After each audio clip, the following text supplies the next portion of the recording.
We've also covered how three-phase electricity works in a previous video, do check that out, links in the video description below. Now, each house in a street might be alternately connected to a different phase, or different streets might be connected to different phases. This is just to try and balance the demand on the transformer. A smaller service cable comes off the distribution cable and will feed the property. This service cable will again be overhead or underground depending on the local installation. The service cable contains the phase and neutral wires. There's also a metal protective sheath around the cable in most cases, especially if it's buried underground. The service cable comes in, the electricity is going to flow through the phase, pass through the main fuse, then through the electricity meter and then into the consumer unit. The service head or cutout holds the main fuse or service fuse. This fuse provides protection to the property and ensures only a set amount of current can flow into the property. For example, in the UK it's typical to have a fuse rated between 60 and 100 amps. The electricity distribution company may also remove this fuse to isolate the property. They may do this, for example, to replace the electricity meter. The phase and the neutral then enter the electricity meter, which quantifies how much energy is being consumed. You may find that this meter is mechanical or electrical or even a digital smart meter. There are a lot of variations of design for these. The phase and the neutral will then leave the electricity meter and enter the consumer unit or fuse board. The consumer unit or fuse board varies in size depending on the size of the property and how many circuits there are being controlled. Inside the consumer unit, we first have the main switch or main double pole isolation switch. This controls the supply of electricity to the rest of the consumer unit and therefore all the circuits feeding the property. This switch is not automatic and must be manually flipped to cut the power.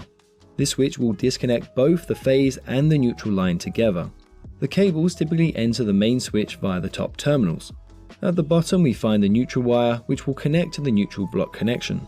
We might find one or more phase wires coming out of the bottom of the main switch to feed the RCDs. If there aren't RCDs being used, then a bus bar will feed the circuit breakers, but we'll look at that again shortly. The phase line enters the RCD or residual current device, again usually entering via the top. This RCD switch is constantly monitoring the electrical current. It's checking if the current in the phase line is equal to the current in the neutral line. If these two currents are not equal, then there is an electrical fault and the device will quickly and automatically cut the power to everything past the switch. Typically, an RCD will break the circuit if it measures a difference of 30 milliamps, as anything above this is dangerous for humans. If you touch a live wire and the electricity flows through you to the ground, then the current is bypassing the neutral wire, so the phase and the neutral currents will not be equal. The RCD will notice this and then cut the circuit to reduce the risk of electric shock or death. It's now increasingly common to have 2 or more RCDs in a consumer unit.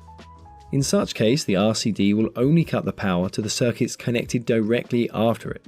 So the other RCD will still be powered and only some parts of the property will lose power. The RCD will trip when it believes the current is unsafe even for a fraction of a second. It does need to be manually reset to restore the power, but this does not solve the problem and you should locate and remove any faulty appliance or fixture. From the bottom of the RCD we have a buzz bar. This is just some conductive metal which the electricity flows along and connects into each of the MCBs, which just makes the installation easier rather than having a lot of cables. The MCB or miniature circuit breaker controls individual smaller circuits. For example, connected to one RCD, maybe we'll have one MCB for the downstairs lighting, one for the upstairs lighting, and one for the kitchen plug sockets. On the other RCD, maybe we have one for the stairwell lighting, one for the upstairs lighting, and one for the downstairs plug sockets. These switches will quickly and automatically trip to cut the power, but they also need to be manually reset to restore the power. The MCB protects the circuit in 2 ways, overload and short circuit. The MCB is rated to handle a certain amount of current passing through it, for example 32 amps for the plug sockets. If this value is exceeded on that circuit, for example by gradually plugging in too many things, then the MCB will trip and cut the power to protect itself. The other protection it offers is short circuit protection.